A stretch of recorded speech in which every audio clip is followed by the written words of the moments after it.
बजरंग मुनि। बजरंग मुनि अगर ऐसा कह रहे हैं तो क्यों कह रहे हैं? बजरंग मुनि ये नाम सुना क्यों नहीं गया? केजरीवाल को नेता बनाए कैसे? जब बजरंग मुनि आते हैं तो सिक्के की इस पहलू पर बात करते हैं। किस लॉजिक के आधार पे कह रहे हैं, क्यों कह रहे हैं? मुझे लगता है कि आपको कुछ ऐसे और अंदरूनी पहलू हैं जिस पर और गहन अध्ययन करना चाहिए। क्यों बढ़ाया आपने? क्या हुआ था उस समय और क्यों आपने ये सवाल किया था? जो लगातार हिंदू समुदाय के लोग मुस्लिम समुदाय के लिए बोल रहे हैं लाउड स्पीकर हटा दीजिए, कोई ये कह रहा है कि लाउड स्पीकर दोनों जगह से हटा दीजिए। आपको ये नहीं कह रहा हूँ कि आपको ये लेना ही चाहिए। बजरंग मुनि अगर ऐसा कह रहे हैं तो क्यों कह रहे हैं? बजरंग मुनि। नमस्कार, न्यूज प्लस 21 में आप सभी का स्वागत, नंदन अभिनंदन।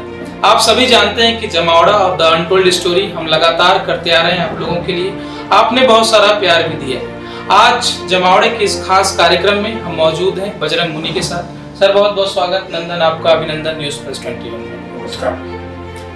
बजरंग मुनि, राजनीतिक शास्त्र कहूं या राजनीतिक पंडित कहूं, बैठ जाते हैं कहीं न कहीं, क्योंकि केजरीवाल को जिताने में, उनको एक नेता बनाने में बहुत बड़ा हाथ है। अब आप सोच रहे होंगे कि बजरंग मुनि आखिरकार ये नाम सुना क्यों नहीं गया, क्यों नहीं आया सामने? तो सब कुछ चर्चा शुरू करूं आज के विषय पर। सबसे पहले यही जान लेता हूं, केजरीवाल को नेता बनाए कैसे, कहाँ मुलाकात हुई आपकी बजरंग मुनि जी?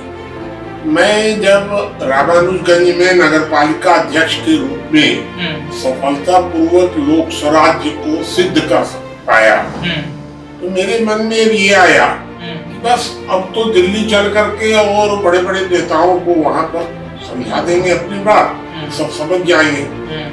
तो मैं रामानुजगंज छोड़ दिया। अच्छा। और दिल्ली में एक मकान किराए में लेकर के वहां पर रहने लग गया। और फिर वहीं पर जब मेरा नाम फैला खूब वहां दिल्ली में, तब अरविंद केजरीवाल जी मिलने आए हमसे। और फिर हम लोग मिल करके काफी चर्चाएं करते रहे वहां पर। और करते करते फिर उन्होंने कहा कि मैं स्वराज्य पर आपसे कुछ सीखना चाहूँ, स्वराज्य विषय। मैं कहा कि अगर ये सीख रहा है तो रामानुजगंज में बैठ कर। तो अच्छा, उस समय युवा रहे होंगे, खूब जोश रहा होगा। नहीं, मेरी उम्र उस समय 2007 की बात है। 2007 नहीं तो उम्र की सीमा आपकी क्या ही, आपकी आवाज, आपकी तन्मयता और लगातार जिस हिसाब से आप विषयों पर बात करते हैं, आपको लगता है कि आपको ये कहा जाए कि आप 70 प्लस हैं या उम्र दराज जैसे शब्दों का प्रयोग किया जाए? अच्छा, ये मैं अभी तक तो वृद्ध अपने को नहीं मानता हूँ, क्योंकि मेरी उम्र तो अभी 80 प्लस है। जब 90 प्लस हो जाएगी तो उसके बाद आप चर्चा करिएगा। अभी ठीक है, मतलब युवा मानते हैं अपने आप को एकदम भाई है तो अभी। हाँ, तो मैं भी तो वही कह रहा था कि जब मुलाकात हुई तो एक तन्मयता और युवा के साथ मिले होंगे, जोश के साथ, जो भी आप। ठीक है। तो बजरंग मुनि जी, मुझे एक बात समझ नहीं आता है, पूरी दुनिया इस सिक्के की, देखिए, इस पहलू पर बात करती है, लेकिन जब बजरंग मुनि आते हैं तो सिक्के की इस पहलू पर बात करते हैं। आखिर क्यों आप हर चीजों में जो है एक बड़ा जो है खेल लेकर आते हैं? जब पूरी दुनिया इस तरफ देख रही होती है तो आप उसे किसी दूसरे एंगल से देख रहे होते हैं। सीखा कहाँ से आपने और क्या क्या अब तक इसका फायदा हो पाया है सामाजिक स्तर पर? देखिए, मैंने बचपन से ही जब अनुभव किया कि दुनिया बिल्कुल ठीक दिशा में नहीं जा रही है।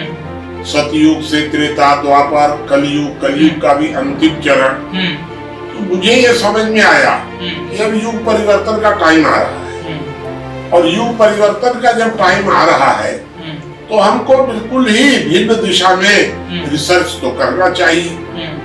दुनिया जब गलत दिशा में जा रही है, भौतिक उन्नति इतनी तेज हो रही है, नैतिक पतन हो रहा है, तो मैं इसको सफलता मानूं कि असफलता मानूं? और तब मैंने बचपन से ही ये रिसर्च करना शुरू किया कि दुनिया गलत दिशा की ओर क्यों जा रही है, कारण क्या है और इसका समाधान क्या है। और इसी पर मैंने अपने पूरे जीवन खपा दिया।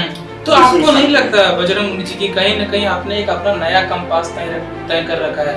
जिस प्रकार से जो है लोगों ने भारत की खोज की, उस प्रकार आपने समाज की एक अलग तरीके से खोज कर रखी है, एक नया कंपास तय कर रखा है। देखिए, ये तो भविष्य बताएगा इस संबंध में। मैंने तो अपना कर्तव्य किया है। ठीक। मैंने मैंने समाज शास्त्र पर नहीं सोचा है, समाज विज्ञान पर काम किया है। तो समाज विज्ञान पर जो मैंने सोचा है, अब मैं अपने मेरे जीवन काल से तो कुछ नहीं कहा जा सकता है, बाद में समाज इस पर विचार करेगा, मैं क्या कर सकता हूँ। ठीक, चलिए अब विषय पर जाऊं उससे पहले एक अंतिम सवाल होगा, समाज शास्त्र बड़ा या समाज विज्ञान बड़ा, और बड़ा तो क्यों? नहीं, समाज विज्ञान रिसर्च करता है और समाज शास्त्र उस रिसर्च के निष्कर्ष को समाज शास्त्र के रूप में समाज तक पहुंचाता है। तो समाज विज्ञान बड़ा है, कठिन है, और समाज विज्ञान पर रिसर्च हजारों वर्षों के बाद कोई ऐसा रिसर्च निकलता है, अन्यथा समाज विज्ञान पर कोई काम करता नहीं है, समाज शास्त्र ही फॉलो करते हैं सब लोग। ठीक, तो आप समाज शास्त्री या समाज विज्ञानी? समाज विज्ञानी, समाज शास्त्र से मेरा क्या लेना? समाज शास्त्र के हर एक पहलुओं को खोजते हैं। नहीं, समाज शास्त्र में जो अभी रूढ़िवाद आ गया है, क्योंकि जब शास्त्र जो बोलते हैं वो समय बदलने के बाद रूढ़ि के रूप में बदल जाता है। तो वर्तमान समय में जो हजारों वर्षों में समाज शास्त्र के साथ रूढ़िवाद आया, और जब रूढ़िवाद आता है तब समाज विज्ञान शुरू होता है।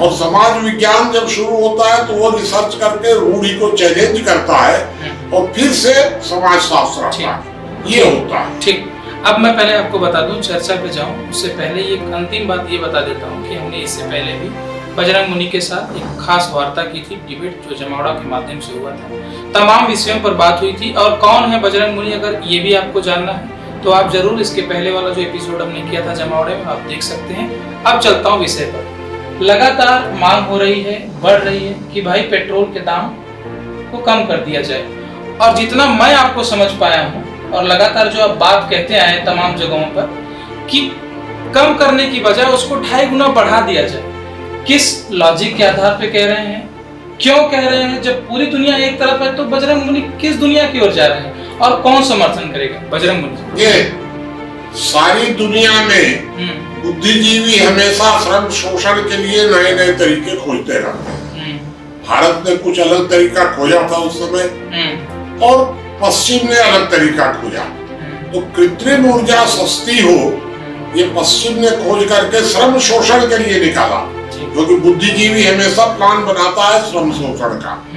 ये कृत्रिम ऊर्जा को सस्ता करना श्रम शोषण का सिद्धांत है, और उस सिद्धांत के आधार पर सारी दुनिया वर्तमान समय में कृत्रिम ऊर्जा को सस्ता करना चाहती है, क्योंकि सारी अर्थव्यवस्था पर पूंजीपतियों, बुद्धिजीवियों, राजनेताओं, शहरी लोगों का इनका वर्चस्व है। ठीक, अब ये बता दीजिए कैसे करेंगे, क्या इससे फायदे होंगे, जरा इसको डिटेल में समझाइए। देखिए, कृत्रिम ऊर्जा का अगर मूल्य 2.5 गुना कर दिया जाए वर्तमान समय में, सारे जो टैक्स अभी लग रहे हैं कृषि उत्पादन पर, गरीब ग्रामीण श्रमजीवी कृषि उत्पादक, ये सारे टैक्स समाप्त हो जाएंगे। ठीक, एक दूसरा एक लाभ ये होगा कि श्रम की मांग बढ़ जाएगी। तो श्रम की मांग बढ़ जाएगी तो श्रम और बुद्धि के बीच का अंतर कम हो जाएगा। तीसरी स्थिति ये आएगी कि डीजल पेट्रोल की खपत घट जाएगी और विदेशों से आयात कम हो जाएगा हमारा। तो इससे हमारा बजट संतुलित हो जाएगा सरकार का। चौथा लाभ ये होगा कि वायु प्रदूषण कम हो जाएगा, तो वायु प्रदूषण कम होने से भी हमको लाभ होगा। पांचवा लाभ यह भी होगा कि आर्थिक विषमता कम हो जाएगी, गरीब और अमीर के बीच में जो खाई बढ़ रही है कम होगी, बराबर नहीं होगी। नहीं, बराबर तो हो ही नहीं सकती है, क्योंकि जब दुनिया में कोई भी दो व्यक्ति बराबर योग्यता के नहीं है तो विषमता कभी बराबर हो ही नहीं सकती। अगर कोई कहता है तो वो गलत कहता है। कम जरूर हो सकती है, तो ये कम हो जाएगी इस प्रकार से अगर डीजल पेट्रोल बिजली का दाम तो अब जरा रुकते हैं, अब जरा इसको समझिए कि उच्च वर्ग की विषमता कम होगी कि निम्न वर्ग की विषमता कम होगी, या मध्यम वर्ग को इससे फायदा होगा? नहीं, जो निम्न वर्ग है, जो श्रम का ज्यादा उपयोग करता है, उसकी स्थिति ऊपर जाएगी, सुधरेगी। और जो उच्च वर्ग है, जो ज्यादा कृत्रिम ऊर्जा का उपयोग करता है, उसकी स्थिति नीचे आएगी, क्योंकि कृत्रिम ऊर्जा का दाम बढ़ जाएगा। तो उसकी स्थिति नहीं जाएगी, बीच वाले करीब करीब यथास्थिति में रह जाएंगे। ठीक, बराबर रह जाएंगे। हाँ, बराबर रहेंगे। तो अब दूसरे पॉइंट को आप समझाइए कि कैसे जो है अगर इसको कम करते हैं तो निम्न वर्ग को क्या क्या फायदे होंगे। देखिए, निम्न वर्ग का एक तो कि श्रम की मांग बढ़ेगी, तो श्रम की मांग बढ़ने से निम्न वर्ग को बहुत लाभ होगा। ठीक। एक दूसरा एक लाभ ये होगा कि सरकार के पास इतना ज्यादा धन आ जाएगा कि वो सारा टैक्स खत्म करने के बाद भी सरकार जो बचा हुआ धन है वो बराबर बराबर बांट देगी। और मैंने जो कैलकुलेट किया है उस हिसाब से करीब करीब 2000 रुपया प्रति व्यक्ति प्रति माह, प्रति व्यक्ति, प्रति परिवार नहीं, इतना हम कृत्रिम ऊर्जा की सब्सिडी दे सकते हैं लोगों को। कैसे, किस आधार पर? प्रत्येक व्यक्ति को हम बांटेंगे। किस आधार पर? क्योंकि जो कृत्रिम ऊर्जा का मूल्य जब हम 2.5 गुना करेंगे तो 2.5 गुना करने से जितना धन हमको प्राप्त होगा वो सारा का सारा पहले कुछ टैक्स माफ करके हम बांट देंगे लोगों को। अच्छा, तो जब 2011 के बाद से जनगणना नहीं हो पाई है तो आप प्रति व्यक्ति आय किस आधार पर निकालेंगे? नहीं, प्रति व्यक्ति आय मैं प्रति व्यक्ति आय नहीं निकाल रहा हूँ। 2000 कैसे मिलेगा? नहीं, 2000 रुपया प्रति व्यक्ति को मिलेगा। आय मतलब गरीब अमीर का भेद नहीं। प्रत्येक पूरी 140 करोड़ आबादी है, 140 करोड़ आबादी को हम 2000 रुपया प्रति व्यक्ति प्रति माह ऊर्जा सब्सिडी दे देंगे। जब अच्छा, महंगाई नहीं बढ़ेगी? आपको नहीं लगता है कि आप कम कर सिर्फ एक बढ़ेगी? महंगाई तो बढ़ेगी ही नहीं, क्योंकि जब आप सरकार को जितना टैक्स चाहिए आप टैक्स नहीं बढ़ा रहे हैं, आप उसको रिप्लेस कर रहे हैं केवल। तो जो टैक्स आप अभी वसूल कर रहे हैं जिन चीजों से, वो टैक्स माफ करके कृत्रिम ऊर्जा पर लगा देंगे। अच्छा, अब आप सोचिए जरा बजरंग मुनि जी, लॉजिकली सोचिएगा क्योंकि बड़े रिसर्चर नहीं, बताइए। आप सोचिए जरा कि एक चीज पर सिर्फ टैक्स लगेगा 2.5 गुना, अचानक कोई आपदा हो जाती है, ऐसे सिचुएशन में राजस्व कहाँ से आएगा? जब सब कुछ बराबर है, हमारे पास बची हुई राशि नहीं है, तो आपदा के समय में अब पैसे कहाँ से आएंगे? किस आधार पर इसको निकालेंगे? नहीं, जब हम कृत्रिम ऊर्जा पर टैक्स लगा रहे हैं, डीजल, पेट्रोल, बिजली, केरोसिन, कोयला और गैस, इनकी हम मूल्य वृद्धि कर रहे हैं। अब आपका कहना है कि मान लीजिए अगर ये सब कुछ खत्म हो जाए पूरा का पूरा, तो हमको फिर वाले जरूरत भी क्या रहेगी? क्योंकि अपने आप लोगों का जीवन स्तर बराबर हो जाएगा। जीवन स्तर, मेरे सवाल को समझिए बजरंग मुनि जी, मैं कह रहा हूँ सब कुछ ठीक चल रहा है। हाँ। अचानक कोई आपदा हो जाती है, जब टैक्स से वसूली गई जो राशि होती है उसके आधार पर हम जो है तय करते हैं कि इतना इतना इस व्यक्ति को सहायता राशि दी जा सकती है। अब हमारे पास जमा पूंजी नहीं है, ऐसे में हम क्या करेंगे? क्या हम बहुत कमजोर नहीं हो जाएंगे? नहीं, हम 2000 रुपया देना बंद कर देंगे। ये कोई हम 2000 रुपया उनका हम अधिकार तो नहीं दे रहे हैं, हम तो उनको सब्सिडी दे रहे हैं। चलिए, इसको समझना पड़ेगा क्योंकि सब्सिडी दे रहे हैं। हाँ। अचानक, अच्छा आप ये सोचिए कि आपको किसी चीज की लत है और उसको अचानक रोक दिया जाए तो आपको नहीं लगता है होड़ मच जाएगी? नहीं, आखिर और क्या उपाय है? तो यही तो आपको, देखिए, जिस चीज को आप ला रहे हैं, जिस चीज को आप सामने दे रहे हैं, उसका आपको प्लस और माइनस दोनों पता होना चाहिए। अब जिस चीज को आप कह रहे हैं कि इसको भाई लाया जाए, इसका इम्प्लीमेंट किया जाए, तो अगर ये नुकसान होगा तो आप कैसे इसको करेंगे? इस पर भी तो आपने रिसर्च किया होगा। देखिए, हम लोग अभी यहाँ बैठे हुए हैं, ठीक है, और हम लोग अभी चर्चा कर रहे हैं, एकाएक आग लग जाए तो हमको अपनी चर्चा रोक करके आग बुझाना पड़ेगा, प्रायोरिटी तय करनी पड़ेगी। तो जब वैसी परिस्थिति आपातकाल जब आएगा तो आपातकाल में हम बंद करेंगे।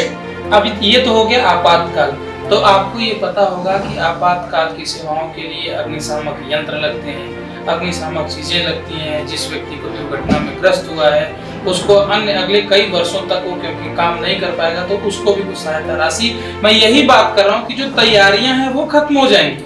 ऐसे सिचुएशन में आपने क्या कर रखा है कि चलिए ठीक है 2.5 गुना कर देते हैं, समानता का अधिकार बराबर कर देते हैं, थोड़ा बहुत अंतर होगा जो है, तमाम चीजें मिल जाएंगी, लेकिन ये जो बैक पॉइंट है, जो जरूरत है हमारी, उसको कैसे पूरा करेंगे? नहीं, जरूरत क्या, उसको तो हम बंद कर देंगे उस समय आपातकाल में। जब आग लग जाएगी तो आग लग जाएगी तो हम लोग उस समय पानी का उपाय करेंगे। उस समय ये थोड़े उपाय करेंगे कि हमारा भट्टा सूख रहा है, खेत में पानी का उपाय करेंगे। तो आप भी जान रहे हैं कि पानी के उपाय के लिए आपको कुछ आर्थिक स्थिति आर्थिक जरूरत पड़ेगी। नहीं, जो पानी अभी हमारे पास उपलब्ध है जिससे हम अभी खेत में सिंचाई कर रहे हैं। ठीक, मैं आपके जवाबों को समझ गया। मुझे लगता है कि आपको कुछ ऐसे और अंदरूनी पहलू हैं जिस पर और गहन अध्ययन करना चाहिए, तब भी शायद मुझे लगता है कि इसको इम्प्लीमेंट कर सकते हैं। हालांकि आपके ठीक सोच विचार आपके ठीक हैं इस विषय पर। अब जरा आगे चलता हूँ राजनीति पर। ठीक, आप ये समझिए कि वर्तमान जो स्थिति है राजनीति की, इसमें क्या कुछ संशोधन होना चाहिए? संविधान को छोड़ के बोल रहा हूँ, राजनीतिक स्तर पर कुछ संशोधन होना चाहिए, पार्टियों में कुछ संशोधन होना चाहिए, या पार्टी के व्यक्तिगत व्यक्तियों में कुछ संशोधन होना चाहिए? देखिए, जो भारत की राजनीति अभी चल रही है, हाँ, ये पिछले 70 वर्षों को अगर आप देखेंगे तो अभी वर्तमान में ठीक इसके विपरीत चल रही है। ठीक, क्योंकि पिछले 70 वर्षों तक भारत में ऐसा लगता था कि सांप्रदायिक सरकार थी, अल्पसंख्यकों को विशेष अधिकार प्राप्त था, और ये लगता था कि जैसे हिंदुओं को दूसरे दर्जे का नागरिक बनाकर रखा जा रहा है 70 वर्षों तक। अब जो नई सरकार आई है, यह सरकार ऐसा लग रहा है कि जैसे कहीं मुसलमानों को दूसरे दर्जे का नागरिक बनाकर ना रखते, ये खतरा है।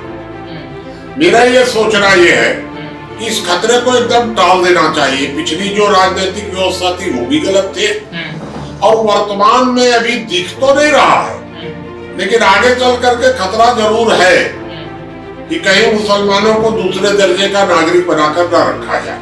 इसलिए हम लोग ये चाहते हैं कि तत्काल कॉमन सिविल कोड लागू हो जाए, हिंदू मुसलमान का कोई भेद न रहे, औरत मर्द का भेद न रहे, व्यक्ति एक इकाई हो जाए और सबको समानता का अधिकार हो जाए, तो फिर आगे कोई खतरा नहीं रहेगा हिंदूकरण और मुस्लिमकरण। अच्छा, आपको भी लगता है कि कहीं न कहीं हिंदू मुस्लिम ही राजनीति एक बड़ा मुद्दा रहा है शुरू से अब तक का? क्या किसी और विषय पर बात चर्चा नहीं हो पाती कभी राजनीति में? क्या संशोधन होना चाहिए, यही तो मैं जानना चाहता हूँ। हाँ, तो बिल्कुल कॉमन सिविल कोड होना चाहिए देश में। कॉमन सिविल कोड हो जाएगा तो हिंदू मुस्लिम की अलग विशेषाधिकार खत्म हो जाएंगे, अलग पहचान खत्म हो जाएगी, कानून का कोई प्रश्न नहीं रहेगा, धर्मनिरपेक्ष हो जाएगा भारत। इसके बाद मस्जिद मंदिर ये सब सारे झगड़े खत्म हो जाएंगे। तो कॉमन सिविल कोड अगर लागू कर दिया जाए, यहाँ तक कि महिला और पुरुष, आदिवासी गैर आदिवासी, सारा झगड़ा खत्म। कॉमन सिविल कोड माने खत्म हो जाएगा। लेकिन राज्य में कांग्रेस की सरकार, ऐसे में भूपेश बघेल क्या लगते हैं, गांधीवादी हैं? देखिए, मैं गांधीवाद पर तो ज्यादा टिप्पणी नहीं करूंगा भूपेश बघेल के बारे में, लेकिन भूपेश बघेल जो काम कर रहे हैं पिछली सरकार की तुलना में ठीक कर रहे हैं, क्योंकि जैसे गोबर का मामला। अच्छा, ऐसा तो नहीं है कि आप इसी राज्य में इस कारण जो है आप भूपेश बघेल की वाहवाही कर रहे हैं, किसी काम से प्रभावित हुए, ऐसा कुछ है? नहीं, आप ये सोच लीजिए कि इसी राज्य में ही रहते हुए तो मैं 18 महीना जेल में रहा हूँ इंदिरा गांधी के, तो इसलिए ये तो आरोप नहीं लग सकता है राज्य का। जब विरोध करने की बात तो विरोध किया। आप जेल में भी कहाँ शांत थे, जेल के बाहर निकले तब तो और आप जो है तमाम चीजों पर अभिक्रियाएं। नहीं, जब मैं जेल से बाहर निकला तो फुल पावर में था उस समय। मैं था डिस्ट्रिक्ट प्रेसिडेंट अपने यहाँ का, 7 साल रहा, तो मैं पूरे पावर में था। और मैं ये कह सकता हूँ कि सत्ता की ताकत से किसी प्रकार का कोई बदलाव संभव नहीं है। तो उतना पावर रहने के बाद मैं कुछ नहीं कर पाया, और तब मैंने राजनीति छोड़ी सन 84 में। तो मैं अभी भी कह सकता हूँ कि समाज जब तक मजबूत नहीं होगा तब तक राज्य की ताकत से समाज की समस्याएं हल नहीं होगी। राज्य तो केवल सुरक्षा और न्याय तक आपको दे सकता है, बाकी सारा तो आपको समाज से लेना पड़ेगा। लेकिन राज्य लगातार ताकतवर होता जा रहा है, ताकतवर होता जा रहा है, परिवार को कमजोर कर रहा है, समाज को तोड़ रहा है, वर्ग विद्वेष बढ़ा रहा है, चाहे वो सरकार पिछली हो या नहीं हो, कोई भी, सब लोग डालो और राज्य करो। ठीक है, इसी पर चल रहा है। अच्छा, थोड़ा सा एक हास्यप्रद बात कर लेता हूँ। परिवार के साथ मनमुटाव रहा है, क्योंकि शुरू से कभी घर छोड़ो फिर कभी घर आओ, कभी जो है धर्म छोड़ो धर्म फिर पकड़ो, तो नहीं, मेरा परिवार से मनमुटाव नहीं रहा है। हाँ, नहीं परिवार वालों का आपसे? नहीं, परिवार वाले मेरे से थोड़ा सा दुखी तो रहे, क्योंकि उन लोगों को ये लगता था कि ये पैसा कमाएंगे तो बिरला से भी आगे निकल सकता है। अच्छा, इतना उन लोगों के मन में कल्पना थी। और फिर उनको लगा कि ये तो बिल्कुल हमारे ध्यान ही नहीं दे रहे हैं हम लोगों की सुख सुविधाओं पर। मैं ये समझता था कि गांधी, बिरला और नेहरू अगर तीन में से एक बनना होगा तो मैं गांधी बनूंगा। ये नेहरू और बिरला बनने में क्या मतलब है, ये पावर और धन। तो मैं उस लाइन पर जाना चाहता था और परिवार जो था वो हमको बिरला बनाना चाहता था। तो इसलिए थोड़ा सा हम लोगों के बीच में माने भेद था, लेकिन परिवार ने हमारा साथ दिया है हमेशा। और मैं ये कह सकता हूँ कि हमारा परिवार अभी ठीक स्थिति में है और आदर्श है समाज के लिए। मतलब और तो परिवार अब आपको गांधीवादी समझता है, मतलब गांधी समझते हैं, गांधी के स्वरूप पर पद चिन्हों पर समझते हैं, आज भी बिरला एक प्रारूप? नहीं, परिवार ये मानता है कि भाई जो जिस भी लाइन में जा रहे हैं वो लाइन गलत नहीं है। यद्यपि हमारे परिवार के लोग हमारी लाइन पर नहीं चलते हैं, वो चलते हैं अपने माने पैसे के लाइन पर, आर्थिक, और मैं हूँ वैचारिक लाइन पर। लेकिन हमारे अंदर में कोई मनमुटाव नहीं है, कोई बाधा नहीं है उन लोगों की तरफ, और न मैं कोई बाधा पैदा करता हूँ। ठीक है, अब एक सवाल लेता हूँ राजनीति से जुड़ा हुआ। एक दौर था जब आप दिल्ली में कई जगहों पर जो है अपना जो है पैर पसार रहे थे, लगातार जो है अपनी रासायनिक अभिक्रियाओं के माध्यम से, रिसर्च के माध्यम से तमाम चीजों पर खोजबीन कर रहे थे। तभी आपने जो है बड़ा सवाल खड़ा किया और प्रतिभा पाटिल को आपने कहा जो है कि आपकी जो है वेतन क्यों बढ़ा दी गई, क्यों बढ़ाया आपने वेतन, क्या हुआ था उस समय और क्यों आपने ये सवाल किया था? जो नहीं, मैंने मुलाकात भी हुई थी, जरा बताइए। अरे हम लोगों ने जब ये तय किया कि व्यवस्था परिवर्तन होना चाहिए, तो व्यवस्था परिवर्तन के लिए शुरुआत कहाँ से किया जाए? ठीक है, तो शुरुआत मैं देखिए मनमोहन सिंह का प्रशंसक था उस समय भी और आज भी हूँ। लेकिन हमको ये लगा कि मनमोहन सिंह स्वतंत्र नहीं है, तो इसलिए हमको शुरुआत करनी चाहिए राष्ट्रपति से।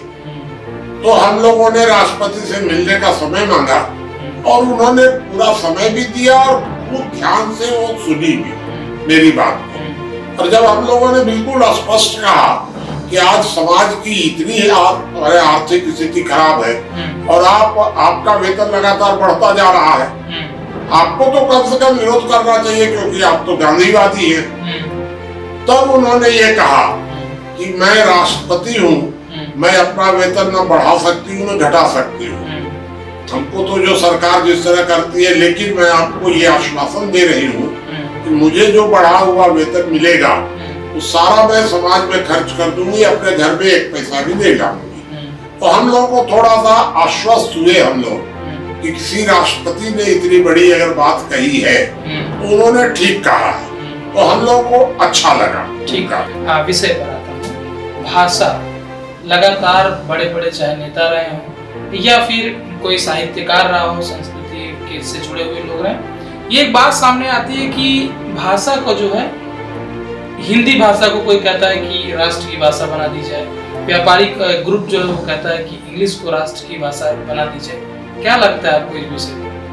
नहीं, मैं तो बहुत पहले से लिखता भी रहा हूँ, बहुत पहले से, और बोलता भी रहा हूँ कि भाषा हमेशा श्रोता तय करता है, वक्ता तय नहीं कर सकता है। सुनने वाला अगर हिंदी जानता है तो हिंदी में बात करेंगे, अगर वो हिंदी नहीं जानता है, अगर वो हिंदी की जगह उर्दू जानता है, अंग्रेजी जानता है, मान लीजिए वो गूंगा बहरा है, तो हम इशारे में बात करेंगे, हम हिंदी में थोड़े बात करेंगे। बेमतलब के अटल जी गए विदेश में जाकर के संयुक्त राष्ट्र में हिंदी में भाषण, ये सब बेमतलब की बात है। मैं तो ये कह रहा हूँ कि कोई राष्ट्रभाषा नहीं होनी चाहिए।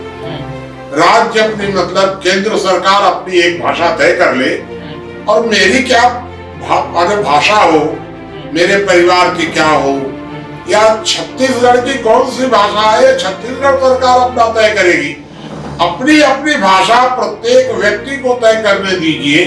किसी को इसमें दादागिरी नहीं करनी चाहिए कि तुमको इस भाषा में बोलना है कि इस भाषा में बोलना है, सबको। चलिए अब एक और सवाल शिक्षा से जुड़ा हुआ, क्या लगता है वर्तमान जो शिक्षा का स्तर है ठीक है? केंद्र सरकार 2 साल पहले ये घोषणा करती है कि शिक्षा में बदलाव होगा, तमाम स्तरों में बदलाव होगा। 2014 के बाद से जब मोदी की सरकार आई, तमाम रिसर्च सेंटर से जुड़े, रिसर्च सेंटरों से निकले हुए तमाम लोगों ने ग्राउंड स्तर पर रिसर्च किया। उसके बाद उन्होंने तमाम शिक्षा की नीति लाई, अभी तक इम्प्लीमेंट सही से नहीं हो पाया। आपको क्या लगता है शिक्षा का स्तर कहाँ है, किस प्रकार से बदलाव होना चाहिए? देखिए, जो शिक्षा का मामला है, हाँ। तो शिक्षा लगातार बढ़ रही है, भारत में भी, दुनिया में भी तेजी से बढ़ रही है और ज्ञान घट रहा है।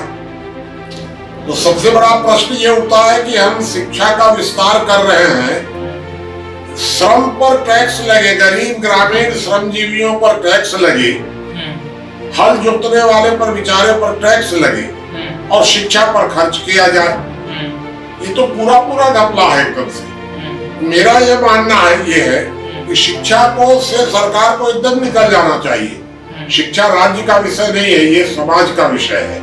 राज्य उससे बाहर हो जाए, लेकिन वो लोग अनावश्यक शिक्षा में दखल देते रहते हैं। राज्य माने सरकारें, सरकारों को शिक्षा में किसी प्रकार का कोई दखल नहीं देना चाहिए। और शिक्षा का स्तर जो बढ़ रहा है उसके हम विरुद्ध नहीं है, लेकिन ज्ञान का स्तर घटना नहीं चाहिए जैसा कि घट रहा है। ठीक है, तो क्या करें कि ज्ञान के स्तर और शिक्षा के स्तर में समानता हो और विश्व पटल, क्योंकि विश्व पटल पर जगत गुरु बन जाएंगे सिर्फ कहने से नहीं होगा। ज्ञान में क्या किया जाए कि ज्ञान और शिक्षा दोनों का स्तर समान हो, साक्षरता का भी स्तर समान हो शिक्षा के साथ। देखिए, ज्ञान जो होता है वो ज्ञान मिलता है, शुरुआत होती है परिवार से, ठीक, तो और शिक्षा मिलती है स्कूल से। तो सबसे पहले अगर आप ज्ञान को विस्तार देना चाहते हैं साथ साथ, तो परिवार को मजबूत करना पड़ेगा। परिवार को आपने संवैधानिक अधिकार ही नहीं दिए कोई भी, तो परिवार बेचारा लगातार टूट रहा है। उल्टा महिला और पुरुष के बीच में बांट दिए। अब महिला और पुरुष में यदि आपस में कटुता पैदा हो जाएगी, थोड़ा सा मतभेद हो जाएगा, क्या संस्कार पढ़ेंगे बच्चों को, कौन सा ज्ञान मिलेगा बच्चों को? इसलिए मेरा ये कहना ये है कि परिवार को थोड़ा सा मजबूत होने दीजिए और सरकार का दखल परिवार में ना हो। तो मैं तो ये मांग करता हूँ हमेशा कि परिवार, गांव, इनको संवैधानिक अधिकार दे दिए जाए, जो वर्तमान में नहीं है, होना चाहिए। ठीक है। अच्छा, थोड़ा सा भाषा पर एक चीज छूट गया था, मैं ये समझना चाहता हूँ। लगातार चाहे केंद्र की सरकार रही हो चाहे राज्य की सरकार रही हो, आप एक चीज पर अगर ध्यान दे रहे होंगे तो आपको एक चीज समझ आ रही होगी कि हिंदी भाषा के जो स्कूल थे उसको लगातार जो है इंग्लिश भाषा में कन्वर्ट किया जा रहा है। अगर मैं किसी दूसरे राज्य में ना जाऊं, छत्तीसगढ़ में ही देखूं, तो स्वामी आत्मानंद स्कूल, जिसको लगातार जहाँ पे भी जा रहे हैं मुख्यमंत्री वहाँ ये कह रहे हैं कि स्वामी आत्मानंद स्कूल जो है ओपन होगा, इंग्लिश मीडियम के बच्चे पढ़ेंगे। हाँ, तो अंग्रेजी को इतना बढ़ावा दें, क्या सिर्फ पैसा ही एक विषय है वर्तमान में? नहीं, ये देखिए, लोगों का चूंकि अंग्रेजी में नौकरी मिलना ज्यादा आसान है, वही मैं कह रहा हूँ। क्या सिर्फ व्यापार को देखते हुए, क्या सिर्फ पैसा को देखते हुए भाषा इंग्लिश ही चुने? ये सही बात है कि हमारे अंग्रेजी के प्रति लोगों में आकर्षण है, और वो आकर्षण इसलिए है कि वहाँ उनको नौकरी मिलना आसान है, इसलिए लोग अंग्रेजी की तरफ जा रहे हैं। जब हम ऊपर से ये कर देंगे कि नहीं, नौकरी के लिए अंग्रेजी का आकर्षण नहीं, हिंदी का आकर्षण रहेगा, तो हिंदी स्कूल खुलने लग जाएंगे, अंग्रेजी स्कूल बंद हो जाएंगे। ये तो ऊपर से, मतलब सरकार की तरफ से अगर कोई नीति इस तरह की बनती है जो वर्तमान में कुछ आपको नहीं लगता आपको इस विषय पर भी कुछ रिसर्च करना चाहिए और कुछ ऐसी चीजें लानी चाहिए जिसको आप सरकार को बता सकें कि नहीं, आप अगर ऐसा करते हैं तो कुछ इसमें बदलाव देखना? नहीं, मैं तो सरकार को ये सलाह देता हूँ कि भाषा के मामले में भी सरकार को कोई दखल नहीं देना चाहिए। भाषाओं को कंपटीशन करने दीजिए आपस में, और भाषाएं को अगर स्वतंत्र कंपटीशन होगा तो हिंदी अपने आप स्थापित हो जाएगी। हिंदी का वो सरकार को हिंदी का प्रचार नहीं करना चाहिए, छोड़ दीजिए, कंपटीशन करने दीजिए स्वतंत्रता पूर्वक। लेकिन जब सरकार किसी के पक्ष में खड़ी हो जाती है तो विपक्ष उसके विरोध में खड़ा हो जाता है, तब ये विवाद पैदा हो जाता है। विवाद को ही खत्म कर दिया जाए, जो भाषा बोलना चाहे बोलने दीजिए। क्षेत्रीय भाषा बोलना चाहता है, अंग्रेजी बोलना चाहता है, उर्दू बोलना चाहता है, जो बोलना चाहता है बोलने। मेरा मत तो यही है। चलिए अब एक अंतिम सवाल पर जाऊंगा, और लगातार जो है ये राष्ट्रीय स्तर का मुद्दा बना हुआ है, लाउड स्पीकर। लगातार हिंदू समुदाय के लोग मुस्लिम समुदाय को ये बोल रहे हैं लाउड स्पीकर हटा दीजिए, कोई ये कह रहा है कि लाउड स्पीकर दोनों जगह से हटा दीजिए। महाराष्ट्र सरकार ने, आपने देखा है हाल ही में क्या किया। क्या होना चाहिए असल में लाउड स्पीकर को लेकर के, आपके मत क्या है इस पर? नहीं, मेरा मत तो वही है जो उत्तर प्रदेश सरकार ने, योगी सरकार ने जो किया वो सबसे अच्छा तरीका है। तो क्या सिर्फ मुस्लिमों के ही हटाया जाए, हिंदू नहीं? वहाँ तो सबके लिए हटाया गया। किसी एक राज्य से ही अगर पेट की कटौती करने से पूरा राज्य सुधर जाएगा? नहीं, धीरे धीरे ये आवाज, अब तो सुप्रीम कोर्ट भी इसमें दखल दे रहा है, तो सुप्रीम कोर्ट भी दखल दे रहा है। देखिए, सीधी बात ये है कि भारत के मुसलमानों को भी कॉमन सिविल कोड तो स्वीकार करना ही पड़ेगा, इसके अलावा कोई उपाय नहीं है। अन्यथा जिस तरह हिंदू मुसलमान का ध्रुवीकरण हो रहा है, उनको बहुत बड़ा नुकसान हो सकता है। अगर कॉमन सिविल कोड स्वीकार कर लेंगे, बराबरी के आधार पर अगर तैयार हो जाएंगे रहने की, क्योंकि लाउड स्पीकर कोई धार्मिक चीज तो है नहीं कि कोई कुरान से है या कोई धार्मिक है। हम लोग के टाइम में तो पहले नहीं था लाउड स्पीकर, ऐसे ही मियाँ जी चढ़ करके ऊपर में और वहीं से अरे अजान दे देते थे। अब ये लाउड स्पीकर शुरू हुआ है। आपकी किताब है एक निवेदन, ठीक है, इसको जितना मैं समझ पाया हूँ, ये अगर ऐसे पढ़ी जाए, ऐसे देखिए इस आधार पर, तो मुझे लगता है कि ये वही व्यक्ति पढ़ पाएगा जो समाज को ऐसे देखता होगा। या आपको लगता है कि ये दोनों तरफ से पढ़ी जा सकती है, इधर से भी और इधर से भी? कहीं से भी आप इसको पढ़ सकते हैं, क्योंकि विषय तो अलग अलग है। हाँ, एकदम विषय अलग अलग है जरूर, लेकिन विषय के अंदर जो चीजें लिखी गई हैं वो बहुत ही अलग है एकदम। तो इसमें करीब 500 विषय हैं इतनी पतली सी पुस्तक में। जहाँ भी आप जहाँ से भी पढ़ेंगे वो उसके पिछला संदर्भ से जुड़ा हुआ नहीं है, इसलिए आप कहीं से पढ़ सकते हैं, इधर से भी पढ़ सकते हैं, इधर से भी पढ़ सकते हैं, कहीं से इसको पढ़ सकते हैं। कहीं से भी पढ़ें, कहीं से भी, लेकिन मुझे ये दिक्कत ये है ना, जब भी पढ़ते हैं वो इधर उल्टा ही चले जाता है। तो आप ऐसा आज तक कोई रिसर्च किया अपने जीवन काल में जहाँ पर कोई चीज सीधी पढ़ी जा सकी? नहीं, मैं तो ये कह रहा हूँ ना कि जो चीज सही सत्य है, जो सत्य है उस पर रिसर्च करने की क्या जरूरत है। जो चीज गलत है उसी पर तो हम रिसर्च करेंगे कि ये चीज गलत है, क्यों गलत है और क्या समाधान है। अगर सही है तो उसका समाधान तो हमको नहीं करना है, वो तो अपने आप समाधान हो रहा है। तो जो चीज अपने आप समाधान हो रहा है उसमें हमको रिसर्च करने की जरूरत ही नहीं है। इसमें मैंने वही बातें लिखी हैं जो वर्तमान समय में गलत है। जो सही है उसमें मेरा काम प्रवचन देना या कोई उपदेश नहीं है। इसके अंदर तो ये है कि जो कुछ भी दुनिया में या भारत में गलत है और जिसको अभी आप सही समझ रहे हैं, उस पर मैंने कहा है कि ये बात गलत है, उसका कारण गलत होने का ये है, उसका परिणाम ये है और उसका समाधान ये है। समाधान भी मैंने लिखा है हर बात का, कोई ऐसी बात नहीं है कि जो मैंने समाधान ना लिखा हो। समाधान भी इसमें लिखा हुआ है पूरा का पूरा।